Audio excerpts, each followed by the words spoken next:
of FDOT. Just a quick item, a few items today. The webinar will be about an hour and a half, ending at around 4 o'clock. It will be presented by Jessica Dimick from Renaissance Planning Group. And if you have any questions throughout the webinar, please feel free to use the questions box for anything that you might have. And actually, I see that we just had a question popped up. I'm taking care of that. Okay, great. Thank you, Gary. We also have Gary Sokolow from FDOT, as well as Larry Heimowitz from FDOT. And myself, the three of us will be reviewing and answering questions that you may have. And if there's nothing else, we will go ahead and begin with your section, Jessica. Okay, welcome everyone. You can all still hear me okay? Excellent. Okay, great. Okay, great, thank you. Well, like Nathan said, I'm going to walk through a TOD readiness tool that Renaissance Planning developed in conjunction with FDOT District 4. And that's going to be the focus of today's webinar. What we're going to do is we're going to go through an introductory presentation that talks about why we created a tool for assessing TOD readiness, what the tool is, a brief overview of how you use the TOD readiness tool. We'll walk through an example of how we applied the TOD readiness tool to an existing Tri-Rail commuter rail station in Delray Beach here in South Florida. And I'm going to talk briefly about how the TOD readiness tool can be used in the transportation impact analysis process. We'll break briefly for some questions and answers that I'd be happy to take, as well as Larry, Gary, and Nathan on the tool in general. And then we're going to use the remaining time to dive into the Excel-based tool itself, and I will show you how you begin using this tool and drawing the conclusions from it. So what is TOD readiness analysis? Why did we develop this tool, and what does it do? Well, before we can answer that question, it's important to understand the context of the agency organizational structure within which transit-oriented development occurs here in South Florida and across the state. FDOT alone cannot make transit-oriented development happen. FDOT's role in planning and implementing TOD is to provide outreach, technical assistance, resources, tools, and coordination with local governments and other partners. In this role, District 4 convenes a Southeast Florida Transit-Oriented Development Working Group with all partners, including public agencies, private and nonprofit representatives as well. And the group wanted to better understand how they can make TOD work. They were frustrated with the pace at which transit-oriented development was occurring, or not occurring to be more accurate, and they said, we're really having trouble getting developers to bite. So Renaissance and District 4 developed this TOD readiness tool to help local governments understand how ready their area is for transit-oriented development and what they can do to make their area more ready. We developed this tool as a way to provide technical assistance and meet the needs of the working group. And it's worth mentioning that the TOD readiness tool is one of several other best practices research and information gathering efforts that District 4 has done to assist this group, which you can see on the screen. Now, achieving transit-oriented development around a transit station is an evolutionary process with many factors driving readiness for TOD to take place. TODs need a specific combination of geographic, demographic, economic, and institutional factors to emerge and function effectively in a complementary fashion. The right combination of these factors produces opportunities from which TOD can emerge. These are opportunities that planners and local governments create, opportunities that elected officials enable, and they're opportunities that developers and financial institutions recognize and act upon. Identifying these opportunities and the factors from which they are ripe to produce those opportunities is the key to unlocking the potential for TOD at a specific location. So FDOT District 4 developed this tool to assess how ready an area is for TOD based on an analysis of 20 different measures that capture the various facets of this potential. So, like I said, this tool is meant to assess the degree to which a station area is quote-unquote ready for transit-oriented development. It is an assessment of 20 different measures that reflects the full spectrum of TOD interests. It helps planners uncover and understand the strengths and weaknesses of each individual station area, and the results of this 20-measure assessment can help planners develop strategies to increase readiness. Now, it's important to note what this tool is not intended to do. It is not intended to compare one station to another. It assesses an individual station area's unique strengths and weaknesses, and it facilitates the development of targeted strategies to increase its readiness. The tool is not necessarily intended to be used as a method for estimating station area population, households, affordable housing, and employment for project justification criteria for new starts or small starts applications. It does not do that. This tool can be used as a precursor to the NEPA process and new starts applications, really to better understand the different facets of TOD potential at a station area, and it helps you identify ways to increase that potential. It could be applied as part of an approach for evaluating NEPA alternatives if you use the tool early in the NEPA process. The purpose and intended uses of the tool are really to complement previous plans and analyses. Here in South Florida, there's been a lot of different public agencies performing a lot of different plans related to TODs, and what this tool does is it helps take some of that information from existing plans and synthesize them. So it's also a platform for synthesizing that prior work. We tried to make it a mix of quantitative and qualitative measures. The quantitative analysis uses readily accessible data with, as simple as we could make it, analysis to fully reflect the complexities that are involved in TOD, and also using some qualitative measures to capture those less quantifiable aspects. For example, the predictability and consistency in the development review process. It's very hard to quantify that, but that is a qualitative measure that is extremely important. The tool is also intended to serve as a preliminary marketing piece. We did our best to make it simple to replicate, and it's important to recognize that each station area is unique. Now, it's also worth mentioning that we used the Florida Transit-Oriented Development Framework and the Florida TOD Guidebook as foundations for the tool. If you're not familiar with these resources, you can go to fltod.com and download them.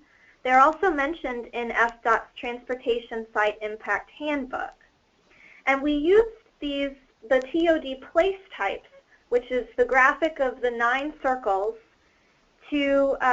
as the foundation for this. This recognizes that not all station areas are the same. There are differences in the scale, be it neighborhood, community, or regional, and the type of transit technology, which is heavy rail, commuter rail, or bus rapid transit.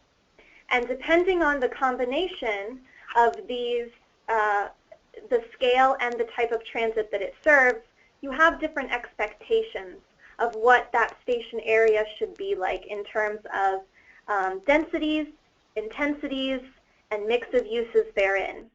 So we used these TOD place types terminology and the general guidance on density and built upon that in our tool. If you're raring to go and you're ready to download it and just jump right in, here's what you do. You go to planfortransit.com and you'll see an option to click on Florida Transit-Oriented Development.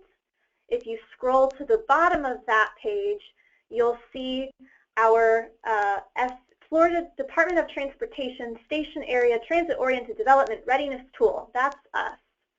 And if you click on any one of the 3 bullets that are outlined in the green dashed rectangle, that will get you there. It provides the tool itself, a user guide, and an example of the summary output. So that's exactly what this tool is. It's first a user guide that's a PDF that we highly recommend you read through before using the tool because it provides a lot of good context on what I just talked about, as well as why we chose each individual measure and how you can assess it.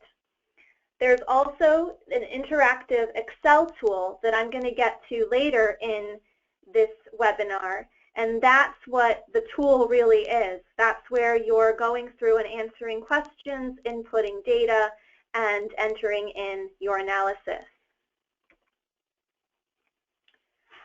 Once you complete the 20 measure assessment in the Excel tool, the Excel tool will give you a 2-page summary of results. And that 2-page summary of results looks like this. It basically tells you for each of the 20 measures how you've rated. The 4 spider graphs show you the 4 categories of readiness, and you can see kind of quickly at a glance how well you are performing in the measures in each of those categories. Then on the back, there is a template for you to fill in based on what you're seeing from the results. And the tool will prompt you to develop strategies for each of these different types of measures so that you can build upon the relative strengths of that station area and address areas of weakness. So how do you use the readiness tool? Well, I mentioned there are 4 categories of measures, and each of these categories consists of several measures for a total of 20. We develop these measures by building upon previous efforts, and it's also important to mention that we talked with developers and lenders to understand from their perspective as well what makes an area right for TOD. When do they, under what conditions are they ready to commit to a project and ready to invest? And so these list the 20 measures of TOD readiness. The policy measures indicate the level of support the local government has demonstrated through visioning processes and documents, supportive regulations, public investments, policy adoptions, and other commitments. Policy measures also indicate the level of consistency and predictability in the development review process. And these measures are primarily driven by local governments, but they're also of interest to developers as they can provide procedural or fiscal incentives for developers. These are where your more qualitative measures are under the policy measures category. One of the things we heard loud and clear from the developers was that a cooperative local government with a clear vision generally takes precedence over market conditions and transit access, although all 3 are very important factors. And so what makes an area ready is sometimes more akin to how steady an area is in terms of politics. And so we made sure that we included those types of factors in this assessment. The market measures assess the market potential of the area, and they evaluate recent real estate activity and trends.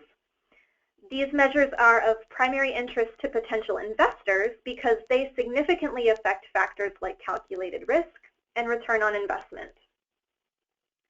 The physical measures evaluate the area's underlying infrastructure, mix of uses, and the quality and connectivity of the transportation networks.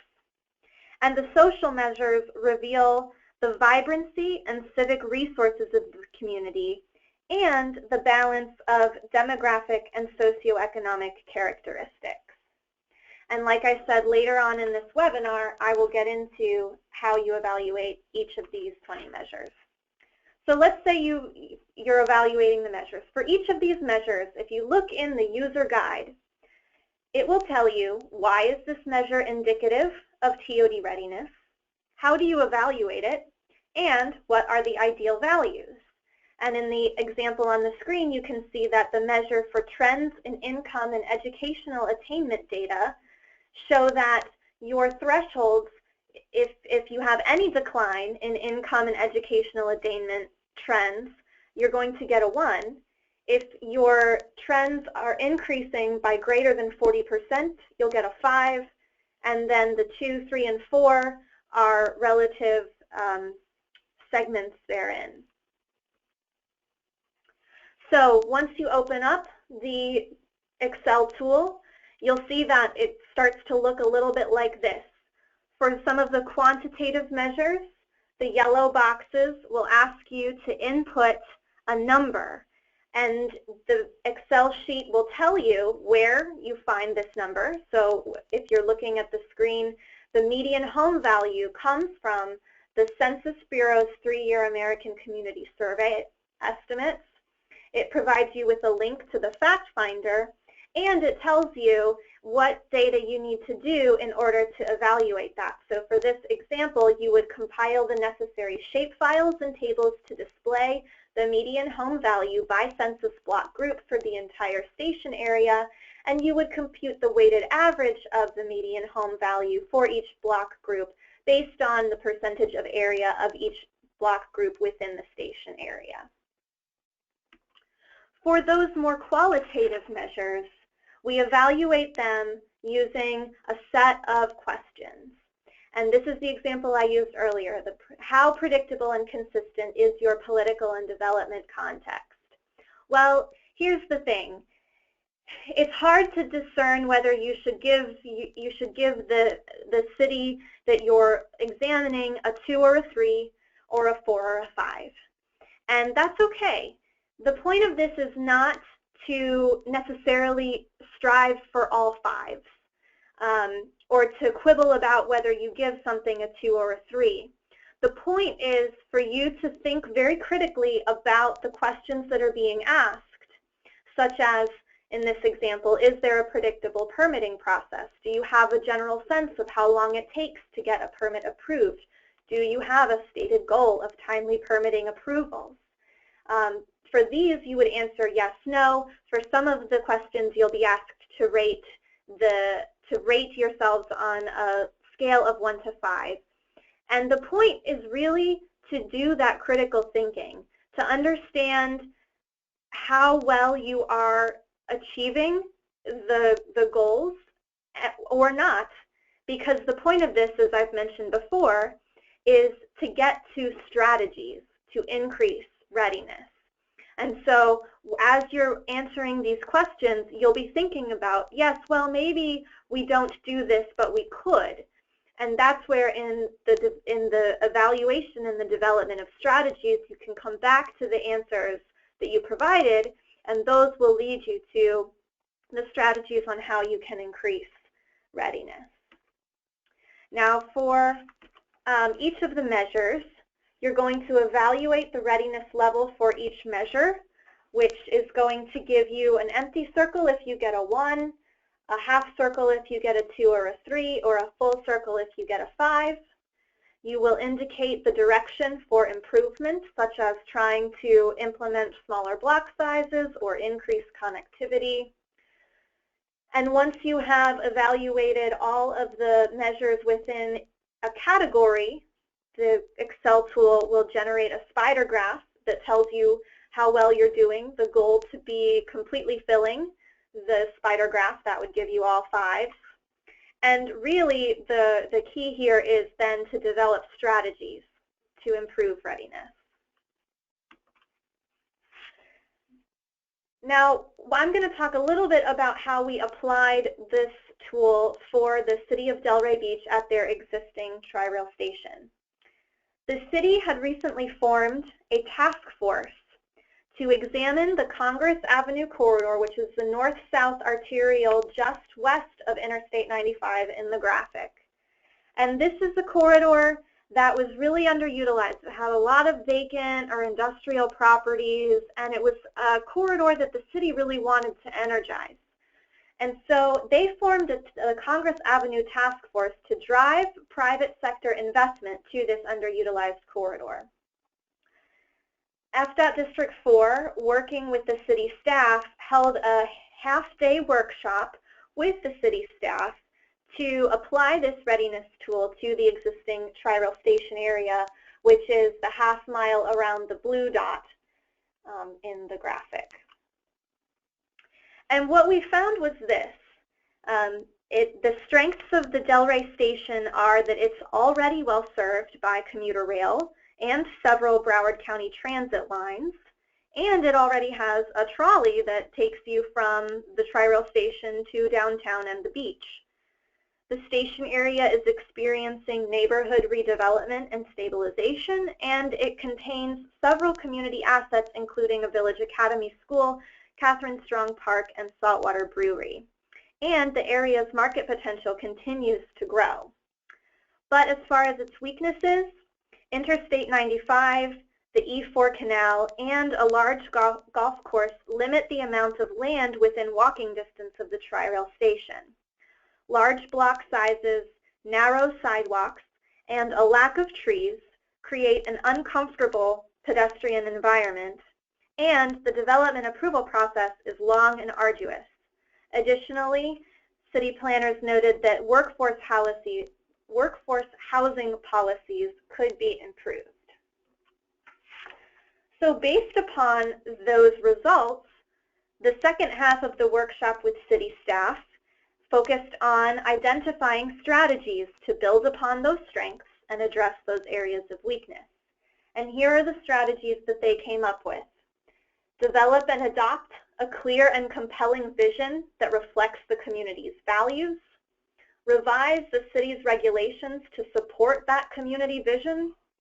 Provide regulatory and financial incentives to increase development interest.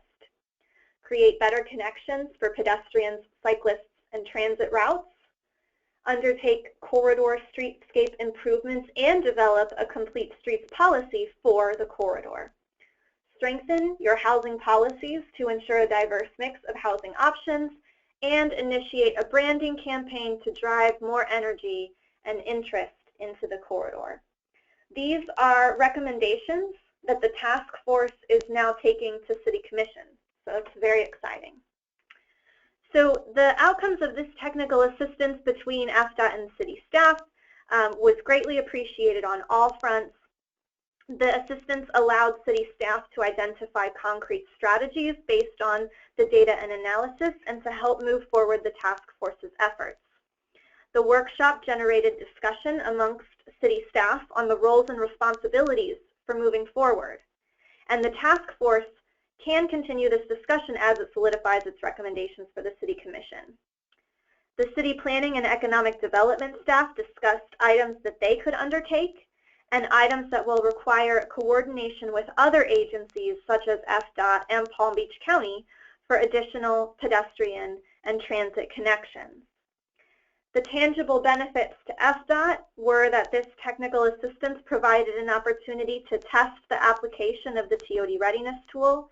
It provided a greater level of assurance that the local government decisions support the state's investment in transit. And together, they produce maximum benefits in the form of transit ridership and transportation options. And the assistance demonstrates FDOT's commitment to innovation, efficiency, and exceptionalism in the field of planning. So now I'm going to talk just a little bit about how the TOD readiness tool might be used during the transportation impact analysis process.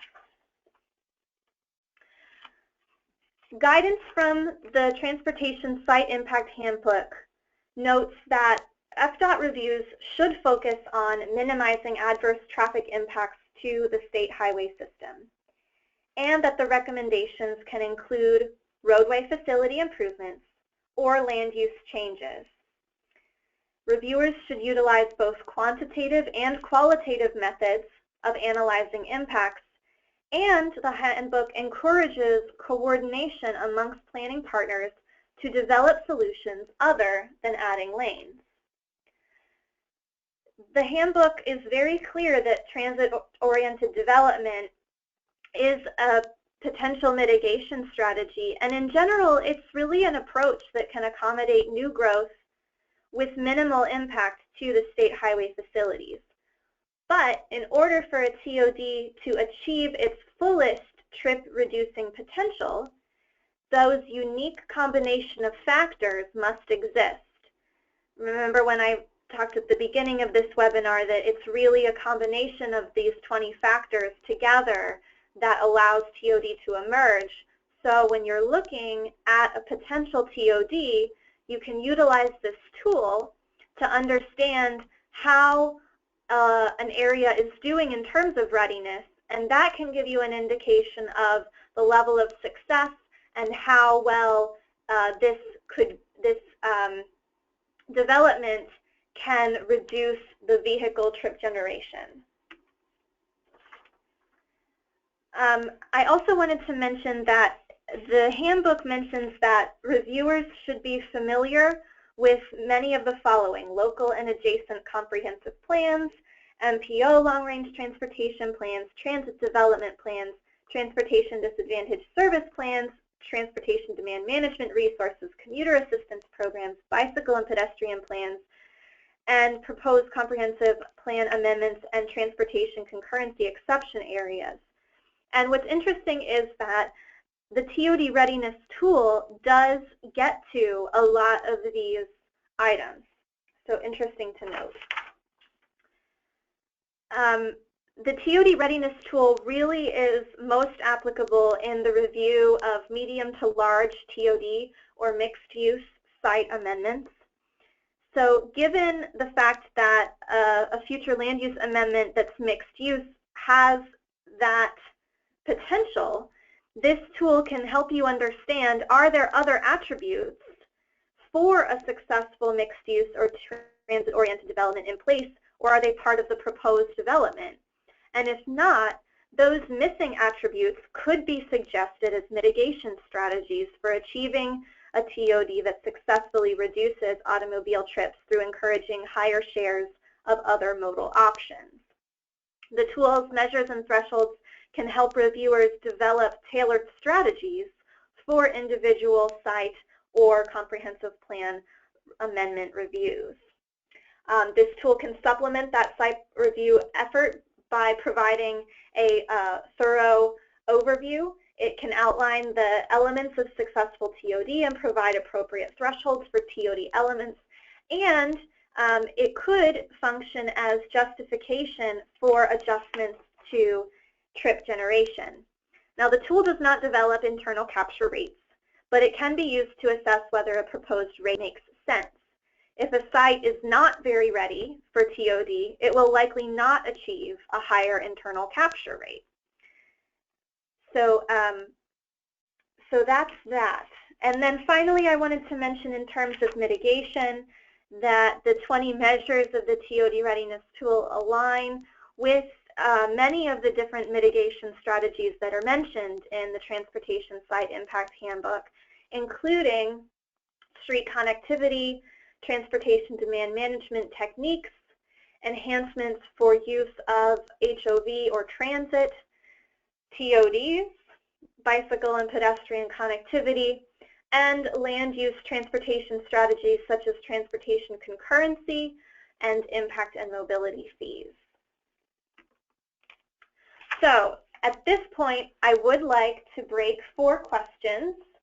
And if you want to go ahead and get started on it and you don't want to wait for us, you can go to Plan for Transit and explore on your own. But at this point, I think we'll take questions, and then once we have answered those questions, I'll dive right into the Excel tool itself. This is Gary Sokolow. I don't see other questions on the question panel. However, I do have a question, and you may have gone over it. How long have you had this product, and how many uh, times have you used it for your analysis? That's a good question, Gary. And Larry, feel free to jump in here if there's anything else you'd like to say. We developed this tool over really the past 2 years and have been sort of refining it.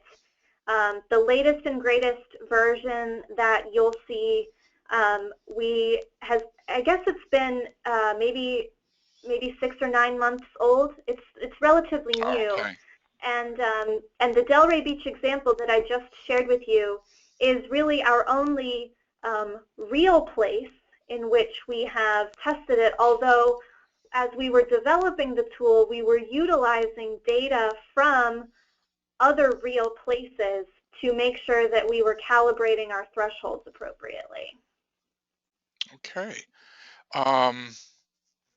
Let me just hopefully clarify something here.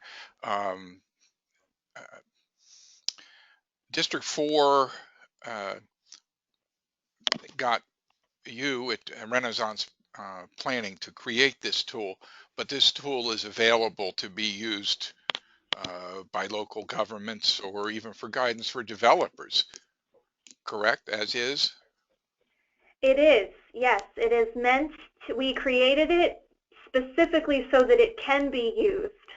Our target audience was planners, people who are familiar with land use and transportation planning processes, but you don't have to have an advanced degree in GIS to use it, and we want to make it accessible to all because it was really FDOT's vision to advance kind of the state of the practice in this thinking, and so that was sort of our intention, to make it available and widely distributed as much as possible. Okay. And I really got to give you guys credit for that. I have a question here from Julie, and the question is, how long does it take to answer all 20 questions? That's an excellent question, Julie. We found that with some of the GIS I'll say this, simple GIS analysis and the data gathering, we had, when we did it for the Delray station, we had a planner working on it for basically 2 days to get to download the data, to do the GIS analysis, and that included the workshop with city staff, where we were asking the city staff questions like, what do your land development code regulations have the necessary density? So it's not something that you just hit a button and poof, it does it for you. It does require a bit of data gathering and critical thinking, and it's supposed to. So we found that kind of within a 2-day time, we were able to complete the initial 20 measure assessment for Delray Beach. Okay, good, thank you. I have another question here from Sonali, and Sonali asks, would this work well in rural communities? That's another great question, Sonali. We developed this tool to assess readiness for transit-oriented development. And it aligns with the place types that are in the framework for transit-oriented development in Florida, which has the context of mainly urban and suburban centers, although there are some examples of rural areas that have a commuter rail station. And it's intended to work for those as well. It does look just at the surrounding half mile around the station area. And as we get into it, I'll show you that you specify the TOD place type at the very beginning, and the thresholds for the different measures are calculated based on the densities and intensities that are associated with that place type. However, they're not set in stone, and you can change them. So if you want to use this tool to assess a very small town that could be centered around a commuter rail station that is more rural in nature, and you feel like you need to adjust the thresholds for some of the measures, you can do that with this tool. It'll take a little more work, but it is set up to be flexible. Great. I don't know, Larry, if you want to elaborate on anything that I've said, please do feel free to jump in here. You're doing a great job so far. I'll jump in if I need to. Thank you. Okay. Yeah, I chatted a message to all the attendees with the link to the tool's site. And just a warning that if you try it right now, there's a chance you could bog the site down. But for those of you that can't wait to see it, I do have another question. The product comprises of two things. There's the actual spreadsheet tool, but there's also a handbook, a manual that you said contains a lot in it. Would that help the average GIS aware person be able to, you said you didn't need to be a super GIS expert to use it. Correct. These days, a lot of people have some GIS knowledge. Is there guidance in that manual for them? It's not a step-by-step tutorial on how to clip a shape in GIS, but it does outline the method that you would use, assuming that you have some level of basic GIS competency. Right. So example, if you already knew how to clip a shape file into a map, then you would have that. Right. It'll tell you, download the census shape file, clip it to the station area, take the weighted average based on the area of each census block, and then compute the average. And there's your score. It gives you that level of guidance. That's great. That's great. Thank you. You're welcome. I see no more questions at this time. So you might want to go right into that next portion. Sure. Okay. So if you go to the Plan for Transit website and you click on the link to the tool itself, and you open it up in Excel, this is what you will see at first. And I'm going to zoom in here just to make sure that everyone can read it okay. So what you'll see is it'll start you out in this Read Me First tab. And that's on purpose because we want to make sure that everyone is fully aware of what we mean by what TOD is, what TOD readiness is, what this tool is. And this basically gives you a quick explanation of what the readiness tool is, how you use it, So step one would be to read the user guide, which we are going to skip over in this webinar simply because I don't have the voice strength to read through 40 pages of a guide. But I do highly encourage folks to skim through that user guide because it's really good at explaining why each of the measures are included, why a measure is indicative of TOD readiness, what do you mean by a community vision, why is it important, and how do you evaluate it. So if you don't find enough guidance in the tool itself, the Readiness Tool User Guide is a valuable resource for that. So once you have read the user guide, then you would complete the assessment form of this spreadsheet, which is the yellow tab right here, which I'll go to in a moment. Once you answer the questions on that assessment form, you can go to the summary sheet, and that will start to populate the template for the 20 measure assessment. So you can see the empty template here on my screen.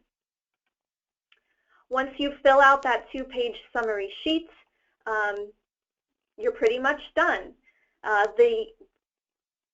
The tool also walks through what are each of the 20 measures of TOD readiness. And these links will take you to the particular question within the assessment form. So if I clicked on compelling vision, it will take me down here to the compelling vision policy measure. And then importantly, what should I know before getting started? So, and this explains what I was talking about earlier, that some of the questions are subjective in nature and depend on the experience, knowledge, and judgment of the person using the tool. For measures that require self-rating, it really doesn't matter as much whether you receive a score of a 1 or a 2, but rather the purpose is to develop a better understanding of the attributes that indicate readiness and help you identify strategies to reach a higher level of readiness.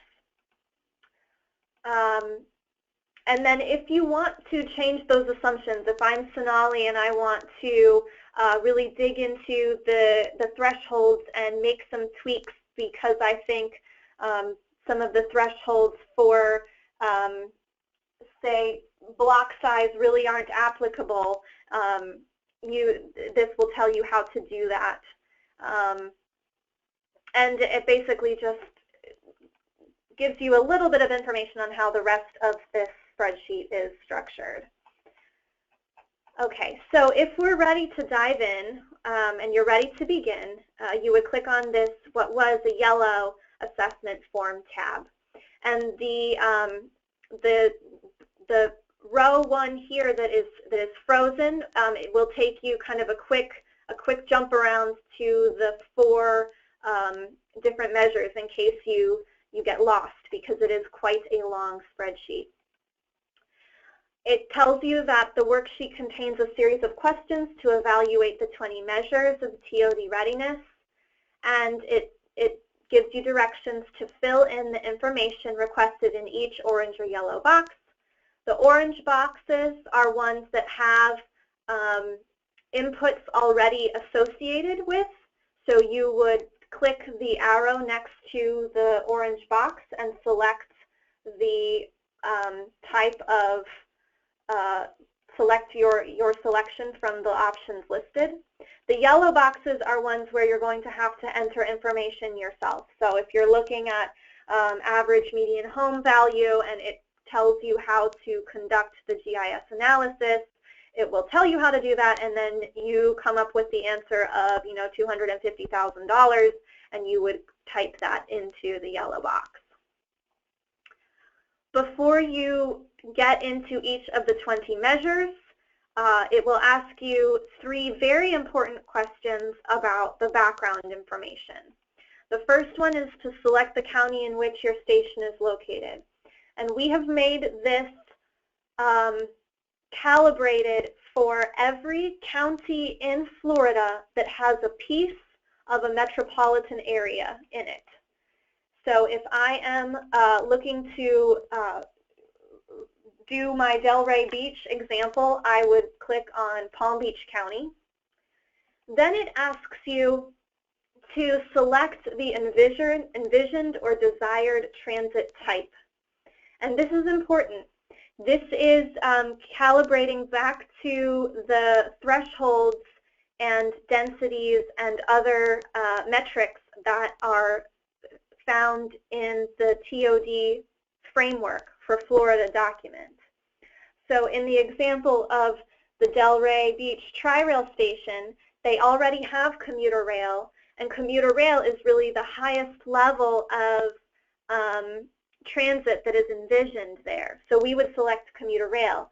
You can use this tool on potential future station areas. It's definitely meant for that. And for that, if that's the case, you would want to select what your desired future transit type is. Is it bus rapid transit? Is it commuter rail, heavy rail, light rail, streetcar, what have you? In this example, I'll select commuter rail. And if you don't really know, you want to kind of know a little bit more about what each of these options mean, the tool provides you to a link to the framework for TOD in Florida, which gives you, excuse me, I don't know where that's coming from, that gives you an explanation of what the different TOD place types are, what it means to be a regional center with heavy rail versus a community center with bus rapid transit. So you're encouraged to do your research and figure out how your envisioned station area aligns best with the envisioned transit type as well as the envisioned place type, which is the regional, community, or neighborhood center. In this case, we'll select neighborhood center. Okay, now we'll jump right into each of the 20 measures. The policy measures are those more qualitative measures, and the user guide gives you a lot of good information about what it means to have a compelling vision. So in general, community visions are important for building trust and creating a shared image of what the community hopes to be. It can be as simple as a few sentences of text, or it can be as elaborate as a plan with illustrations that depict the desired character, placement, scale, and overall pattern of development. It gives you some examples, like the City of Fort Lauderdale developed their Fast Forward Fort Lauderdale Vision Plan for 2035, which is a good example. And it provides you with some key insights. A meaningful vision empowers and inspires decision makers and reflects community values. If the City Council, Board of Supervisors, or other governing body adopts a vision, it carries much greater weight. So it gives you a bunch of things to think about as you're answering these questions. And there are a good number of questions. We wanted to make sure that we were thorough in understanding how you would evaluate these different measures. So the first question is, does this area have a vision plan for the future in an adopted plan? And that is a simple yes or no question. Does the vision include illustrative representations, such as pictures or renderings? Yes or no? And it's interesting, this particular point was something that the developers raised when we were talking with them. They said it's actually a lot easier for us if the community has already included graphic illustrations in their plans, because that gives us a better understanding of really what they're looking for, rather than just FARs and maximum heights. All of that stuff is interpretable to developers, but they sensed that if there are pictures, it really helps streamline and minimize that back and forth of what this community is looking for. Does the vision include language that is supportive of TOD? So you could have a vision, but if your vision doesn't talk about transit-oriented development, then it's less conducive to TOD. Does the vision include a map that orients development around a future transit station? Does the area have a station area plan that shows the desired layout of streets and buildings, yes or no? Was the adopted vision and/or station area plan developed through a charrette process or other intensive public outreach effort, yes or no? Does the comprehensive plan include, for the area under assessment, transit supportive densities as specified in the framework for TOD, a mix of uses, and designations that exempt or modified concurrency requirements? All of these things are helping you to understand not only what it means to have a compelling vision for TOD, but the different ways in which that vision can manifest itself in local policies and politics. And finally, has the community adopted a complete streets policy and/or bicycle and pedestrian plan? So let's say we finished having a conversation. And by the way, when we applied this tool in our workshop with Delray Beach staff, I think we spent a good 45 minutes just talking about these 7 questions. And it was a really fruitful discussion because it really helped the planners understand and think critically about whether they have clear, they know that they want TOD around their commuter rail station, but is the policy context reflective of that vision? And for the most part, they said, actually, no, it's not as strong as it could be, which was kind of a big wake-up call. So I thought that was interesting. So, so let's say you have filled in all of your questions. What you can do then is go back to the green tab, the summary sheet, and what you'll see very faintly is that we've scored a 1 on this compelling vision. And that's what the spider graph here is reflecting, and that's why we continue to have a full circle. If I had answered yes to every single one of these questions, the answer would be very different.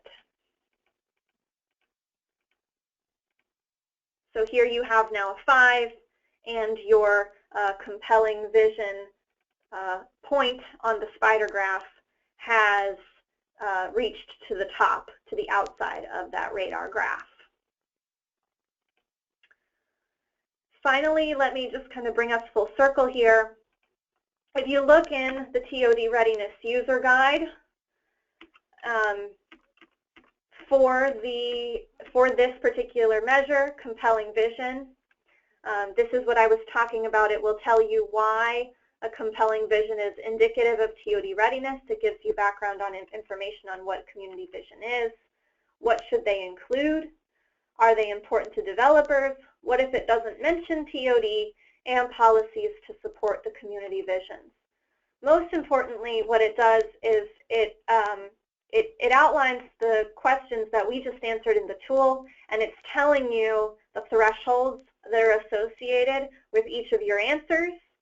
And then it gives you some information on how you evaluate them. And finally, here at the bottom, it's telling you what your thresholds are. So if you scored 0 to 2 points, you're getting a 1. If you scored 9 to 10 points, you're getting a 5.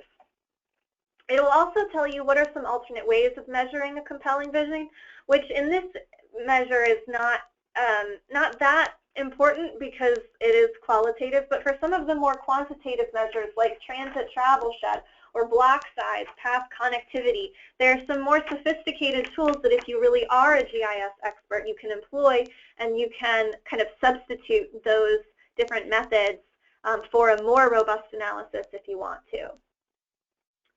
So before I go any further, because this is one of 20, I would like to kind of pause and see if there are any other questions, if we need clarification, and if there are particular measures that you'd like for me to go through. So let me kind of pause it there.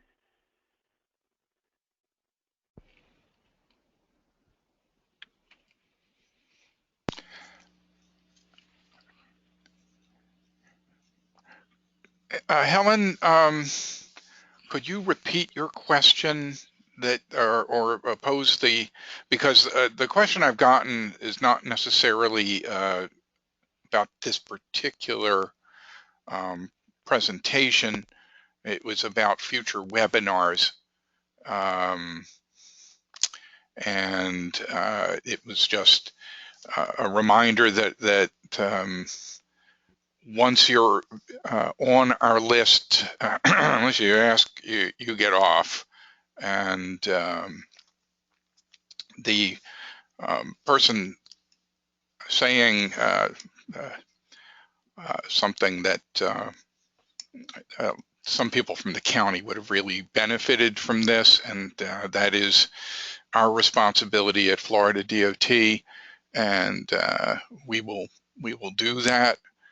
And the other good thing is that this presentation is being recorded. So anybody at your county that you think would benefit from this, you will have a link to the recording. All right. Once again, I'm sorry. What was the question you posed? To I am speaking of Jessica. Oh, I'm sorry. Yeah, I'm sorry.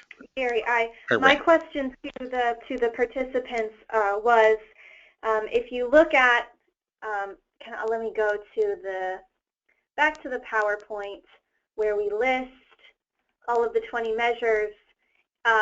I will not have time in this webinar to go through in detail every single one of them, but if there are particular measures that you'd like me to talk about, you know, one of the 20 or two of the 20 or however many, if there are ones you want me to focus on, please let me know, and I'd be happy to kind of skip around. It's really good. We really appreciate that, because as we look into this, we see this is a pretty meaty subject, and you might be called back for a for a specialist class on this. And no, I really appreciate your work on this. Sure. Hi, Jessica. This is Nathan Hicks. Actually, I know for myself, for the physical measures, those would be, I believe those would be some very good measures to go over. And actually, it was just mentioned 14 and 15 as well. So maybe we could focus on those as for the remainder of the webinar. Yeah, absolutely. Okay, excellent. All right, so 14 is path connectivity and bicycle comfort. These are under the physical measures. So if you're following along and you want to skip to that particular measure, you can do so by clicking up here. We're under that assessment form, that yellow tab, clicking on physical measures, and that has brought us to the physical measures, which include transit travel shed, transit service and infrastructure, block size, path connectivity, bicycle comfort, and community gathering places. So path connectivity, let's focus on that. And this is really a qualitative measure. It's trying to measure the degree to which barriers disrupt the connectedness of the street network. It's really a complementary measure to block size, and it evaluates how much pedestrians and bicyclists must travel out of their way to reach an intended destination. An area that scores well in block size may have a large barrier that bisects the street network. Or it may have a lot of purposefully disconnected streets to discourage cut-through traffic, making it virtually impossible to walk to destinations on the other side without going well out of one's way. Path connectivity is also beneficial for motorized vehicles because a well-connected street network provides more route options, and it lessens the propensity to concentrate high volumes of traffic onto only a few facilities. If you go to the user guide, this, well, and it's actually here too in the tool, to define what we mean by barriers. By those we mean highways, large arterials, waterways, railways, excessively long blocks, and other large-scale infrastructure that disconnects the street network.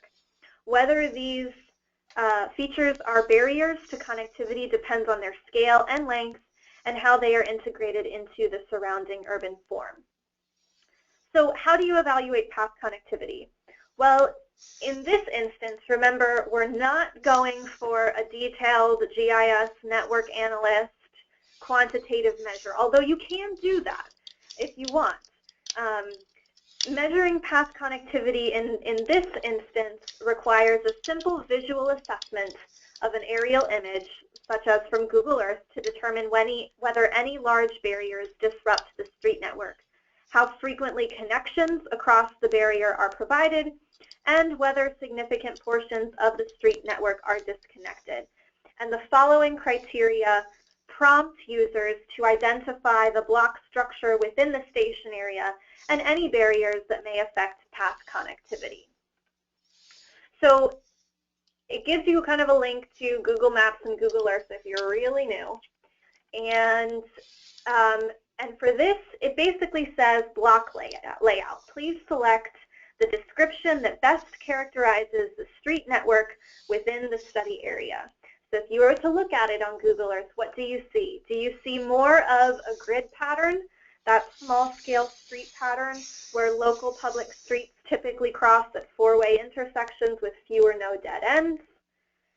For the purpose of this tool, a grid does not have to contain a majority of perpendicular streets, or is it more of a superblock pattern that consists of a few widely spaced arterial streets connecting to form a large block? Side streets may penetrate into the large block but are typically private and are dead ends. So let's say we've got that beautiful grid structure. Barriers, it asks you to select, remember this is orange, so we're going with the choices that are provided. Is there at least one major barrier with only one or zero connections? Is there at least one major barrier with several connections? Or is there at least one major barrier but it's well integrated and there are numerous connections? Or are there no major barriers at all? And let's just say there are no major barriers whatsoever. And then as far as street connections, it asks you to select if there are many disconnected streets including dead ends, few disconnected streets, or no disconnected streets. And this gets back to the point I was making earlier that, you know, how do you decide many or few? It really is a judgment call, but again, the purpose of this is not to harbor over whether you're getting a 4 or a 5, but rather thinking through what is my street layout and how can I increase connections if I have a lot of disconnected streets. So let's just say in this instance that there are no disconnected streets. What you'll then see if you go back to the summary sheet is that here on our physical path connectivity we've got a 5, and our radar graph is filled in that we're doing great on path connectivity. And I think bicycle comfort was another one that was requested, excuse me. And so I'll go over that one quickly. This was an interesting one, mainly because of the data availability. So why bicycle comfort is indicative of TOD readiness. For most of the folks who are on the call today, it's pretty self-explanatory. An area is ready for TOD if bicyclists can safely and comfortably ride on the roads and access destinations. A robust network of bicycle paths and bicycle-friendly streets can expand the transit station catchment area far beyond the typical pedestrian shed without using precious real estate for vehicular parking. Bicyclists can comfortably travel on small, slow-speed, low-volume roads without needing designated bicycle facilities, and the percentage of roads that are comfortable for bicyclists is a good indicator of whether bicyclists can easily travel on the road network or whether they will go out of their way to reach destinations. High-speed and high-volume roadways will likely require bike lanes at a minimum and may still not be comfortable to bicyclists. I think we've all kind of seen the 45-mile-an-hour 3-lane in each direction roads that do have a bike lane, and that is like, in some senses, has bike lane coverage, but only the most advanced cyclists would feel comfortable doing so. Okay, so how do you evaluate bicycle comfort? And here's where we had to deal with the data that we had. We were using NavTech streets data. And so the data requirements here that we're saying are a local roadway network shapefile, local bicycle facility shapefile, NavTech streets data, or other shapefile with speed limit data. Now the NavTech data that we were using classified each road by segments of speeds, and that's really important here because they, if I'm remembering correctly, they classify roads according to categories of speeds in increments of 10 miles per hour. So all roads with speed limits of 21 to 30 miles per hour are included in one category. Now for the purpose of this tool, we said roads with speed limits of 20 miles per hour or less were included as comfortable for bicyclists, in addition to any roads with a designated bicycle lane that was 4 feet wide or wider. So if you've got a bicycle lane, you're good. And if you're 20 miles per hour or less, you're also good. And we struggled with this measure a little bit because 25 miles an hour is comfortable for some. But because of the data that we were dealt, we decided at this point to use the 20 miles per hour. Now, like I said, this tool is designed to be flexible. So should you want to change the method here, you do have the flexibility to do so, and you can change the thresholds. One of the things that we noted when we did our research leading up to this tool was that several cities, including New York City, San Francisco, Aspen, Colorado, and Portland, Oregon, are lowering speeds on low traffic roads to 20 miles per hour to enhance bicyclist and pedestrian safety. So if you were to evaluate this measure, you would look at the roadway network shapefile, and you would say what percentage of road centerline miles are with posted speeds of 20 miles per hour or less with designated bicycle facilities. And so if that was, let's say, 25%, that is the value that you would enter. And the summary sheet would show you that you have got, you've actually got a 2 in this case, but it's still showing as a small circle. And for some reason, that's not appearing on the, on that. Let me try something else. There we go. Okay, let's say it's 50%. There might be a little bug in the system, and we can work that out. But if it's if there's 50% there, then you're I think you're getting a 3, but in this case, it's only showing as a 1 or a 2. It's showing as a 2. In this case. And remember, this is for all of the roads just within that half mile of the transit station area. So those are the 2 ones that I think we wanted to go over, the path connectivity and the bicycle comfort. Hey Jessica, this is Nathan. We had a question about sharrows for bicycles and cars and what you would do for that.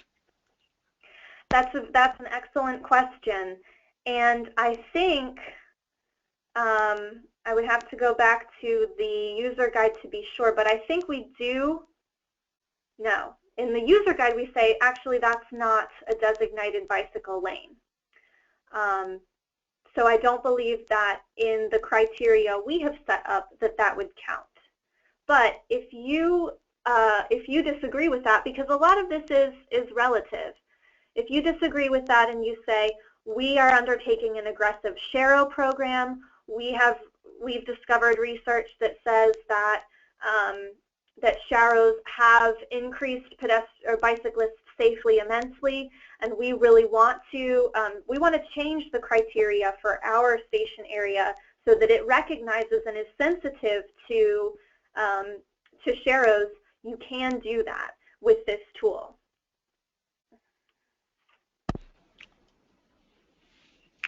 Great, thanks.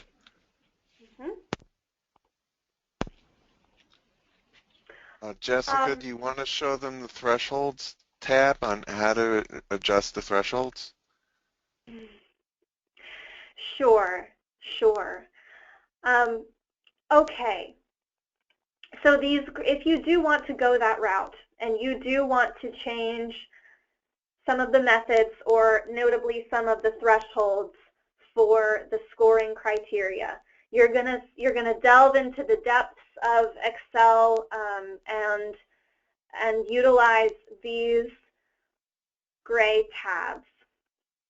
And the way that you can figure out how to do that is by first coming back to this README tab, and under this, what if I want to change the assumptions? And if you want to change the assumptions, we put a temporary lock on the gray tabs because we recognize that sometimes people hit things that they don't mean to hit, and we didn't want to have folks unpurposefully changing the thresholds. So if you want to change the thresholds, you can send an email to tod@cities.work.com and request the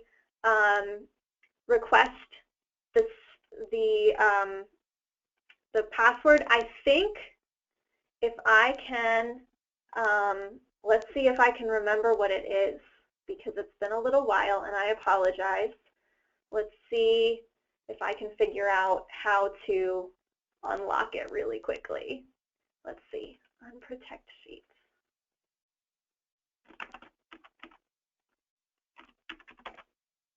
No. I apologize. I'm going to have to go back to my notes and figure out what the password is to unlock that. On the other hand, when somebody deletes an entire tab and they write to you, I'm sure you will have the answer then. Absolutely. Absolutely. And the beauty of it is that it's readily available on the Plan for Transit website. So if you do accidentally delete a lot of things, you can always just download it again.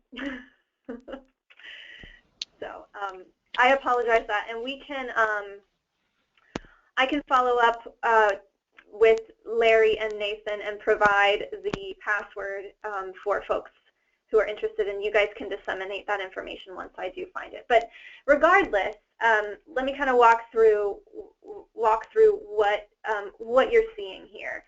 So this is the threshold tab, and so what this is basically saying is, okay, if I go back to where it's actually readable, for example, this is under these supportive regulations. This in the user guide is telling you what your thresholds are. It's a little easier to read than what's in the Excel. So here, again, you're answering a series of questions, and if you're getting 0 to 1.9 points, you're getting a 1. 2 to 3.9 points, you're getting a 2, et cetera, et cetera. So if you go into the Excel, and we were looking at measure number 2, supportive regulations, what you're going to see here is that these are your thresholds. The 0 to 1.9, 2 to 3.9, 4 to 5.9, et cetera. If you really feel like, let me go back to the user guide. If you really feel like something's not right here with these thresholds and you want to change it, and you want to make 0 to 5 points have a 1, because you feel like unless you've got at least half of these answered yes, you're nowhere near ready. You can do that. And the way that you would do that is you would change this, you would keep this 0, and you would change this 1.9 to a 5. And then you might change this to a 5.1 and this to a 6.0, etc. And that will change the way in which it calculates the scores. So what you're seeing here on the compelling vision, when we answered all of those questions yes, the orange 10 is the number that it calculated. It's summing the independent score values that we had. It's comparing that to the thresholds that are here in this spreadsheet, and using this formula, it's saying, okay, you got a 5 out of 5 because you got a 10 total points. So if you do decide you want to change some of the scoring thresholds, this is the tab in which you do it.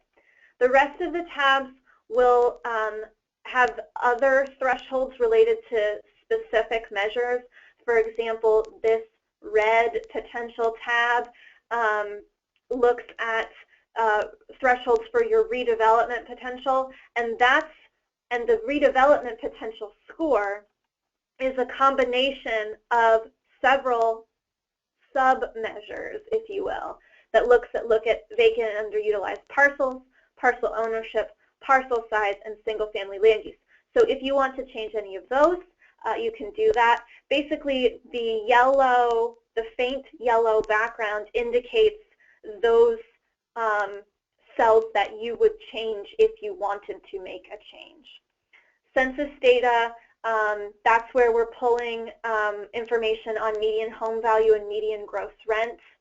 And then transit frequencies is what we're taking from the TOD framework in terms of the minimum and maximum service frequency standards for each type of transit.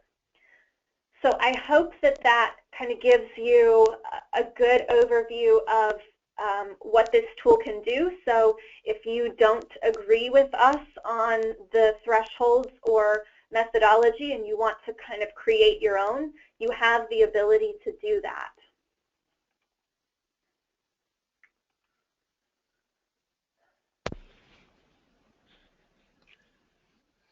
Great, thank you, Jessica. You're welcome. We have a few more minutes.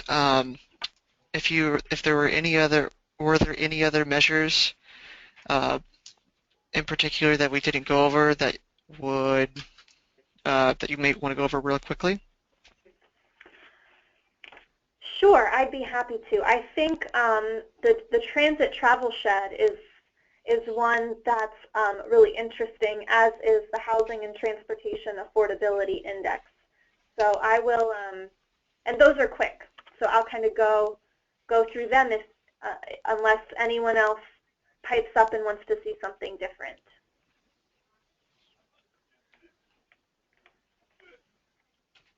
No? Okay. No, I think that would be great. Okay, great. So I'll go back to the physical measures and we'll go to the transit travel shed. And I'm quickly flipping there in my user guide, so I've got, so I am fully prepared here.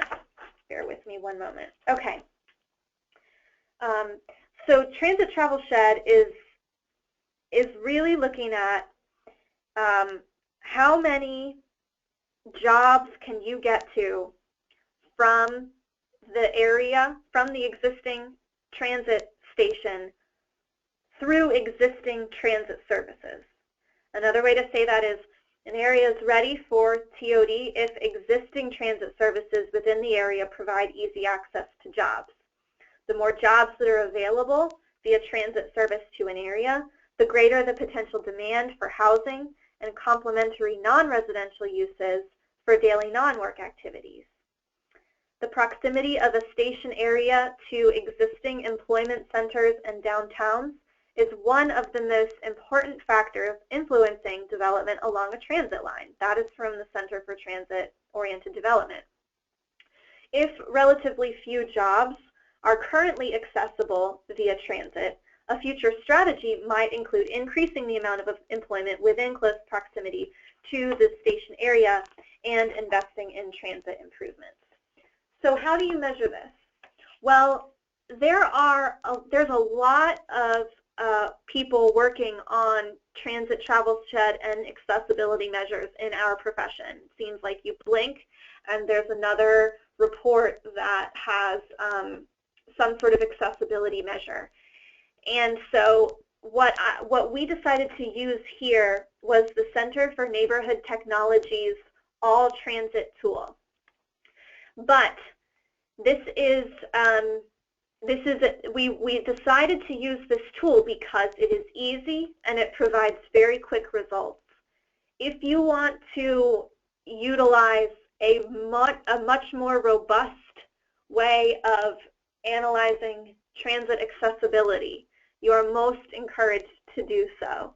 Again, this is simply trying to strike a balance between using readily available data with relatively simple analysis methods while still incorporating all of the facets that deal with TOD readiness.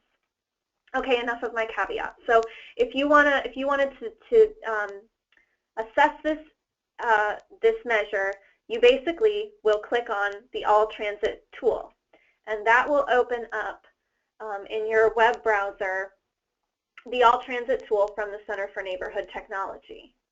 I'm just going to make sure that I'm reading my my instructions here. So you will search for an address near the center of the station area, select the block group scale, and then click the Transit Access Score drop-down menu and select Jobs Accessible in a 30-minute transit ride, and the tool will then provide the number of jobs. So let's do that. We'll go back to the Transit Connectivity and Job Access, and I will type in, I'll type in where I am right now, even though that's not compatible with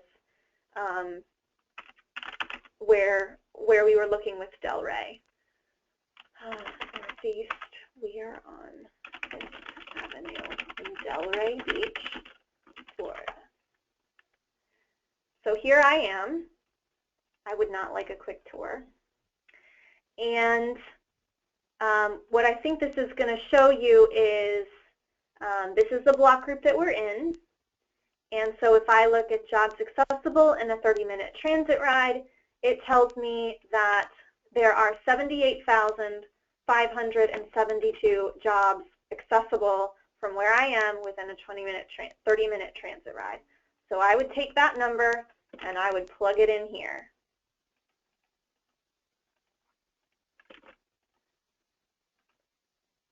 Paste normal just to be on the safe side. Okay, and let's see what that does. That's not very good, actually, is what that's showing us.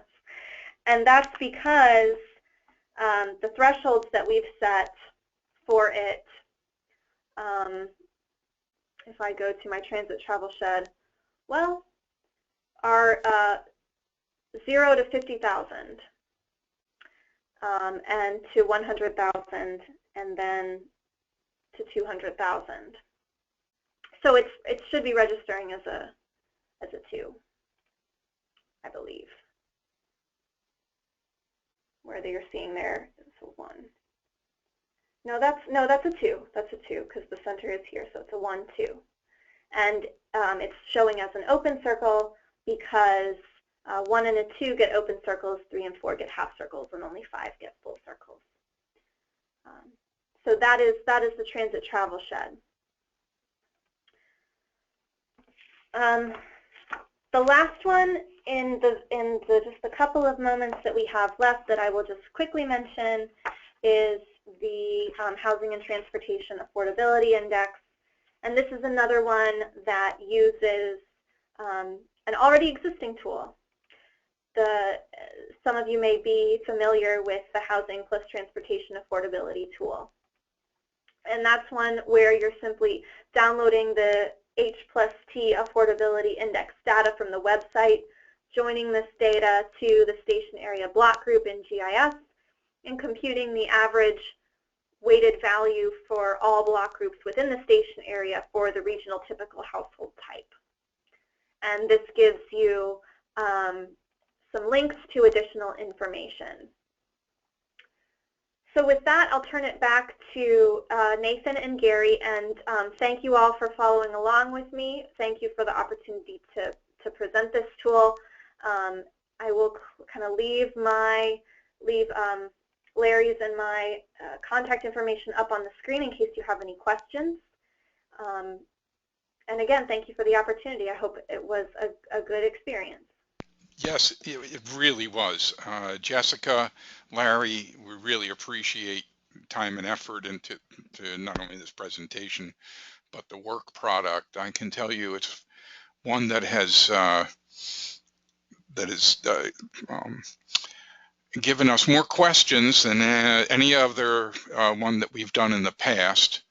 So actually, the more questions actually means, in my opinion, the most understandable, because when people don't understand something, they tend to just be quiet. So great job, great job. I do have a question for Larry. David is a bike ped coordinator for a county that is not within District 4. And David asks, do the other districts plan to use this? Or what are the plans to get this known? Now what I thought was that there was a TOD committee, but then I realized they could actually have disbanded. Larry, what's your understanding there? Well, we're still in the process of making this tool known within DOT. We presented to the growth management coordinators recently, and actually tomorrow we're presenting to the ISD managers. That's all the district planning and transit managers. So we're presenting to them tomorrow. We presented separately to District 5 at their request. Okay. So we're receiving interest in the tool, but the degree to which each district ends up using it will be a district by district decision. Of course. But District 5, for those of you that don't know, is the Central Florida area, which would include most of Orlando. Yeah. And we did have one last question. Yeah. Jessica, have you considered high-speed rail and incorporating that into the spreadsheet? That's a really good question. Thank you. It's something that that we've thought about. We don't have the guidance for high-speed rail as it differs from heavy rail, because as I mentioned, the densities and mix of uses and definitions of the different place types and transit technologies is based on the framework for TOD in Florida, which goes as far as heavy rail. I would think that, like I know in Miami here, our intercity rail for Brightline All Aboard is under construction in Miami Central, and that connects to the existing Metro Rail, which is our heavy rail, and the Metro Mover as well.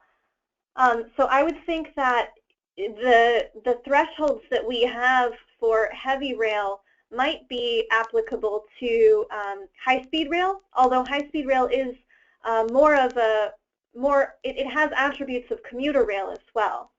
So the short answer is we don't have any specific guidance for that, but I think you could still utilize the different measures and the methods in the tool to understand kind of the dynamics that are happening around a high-speed rail station. But excellent question. Okay, great. And actually, I guess a follow-up to that, say there was an update for this tool, and for example, that was put into the tool. Is there a sort of mailing list or newsletter that people could sign up for to be made aware of that the tool was updated? That's a good question. Currently, there is not. If you want to, if you'd like for us to notify you when we make updates, I think I can make what I that would easier. This suggest. is Gary. I think I can make that Okay. easier. You and I can work together to add this to our department contact list, the FDOT contact list, which is got thousands of people in it based on their interests. We currently have one that has access management. It has level of service training. So if you are on our list, you will get every update to our books, our models, our training, and Larry, I'll work with you. We'll get this instituted into the DOT contact manager, which is open to anybody with an email address. Appreciate it. Thank you so much. Yeah. No, this has really raised a lot of interest. And for the first time in my career on this, you received some virtual applause.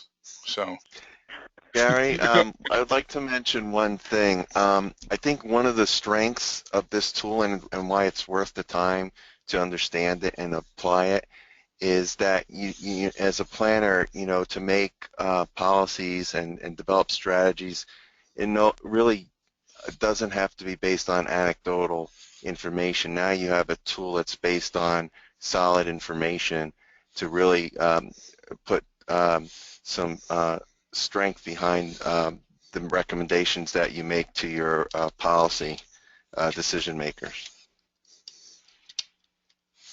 okay, yes, thank you. All right, well, I don't see any more questions. Again, Jessica, thank you so much. This was a fantastic webinar. This looks like a great tool, especially for TOD in the future.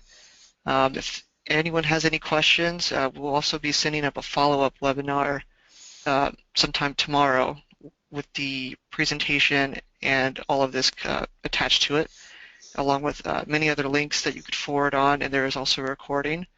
And we will also be including the registration information for this series of webinars, and we will be holding another one in about a month, so from about this time. And with that, we will go ahead and end the webinar. Thank you for everyone for attending. Thank you. Great, thank you. Appreciate it.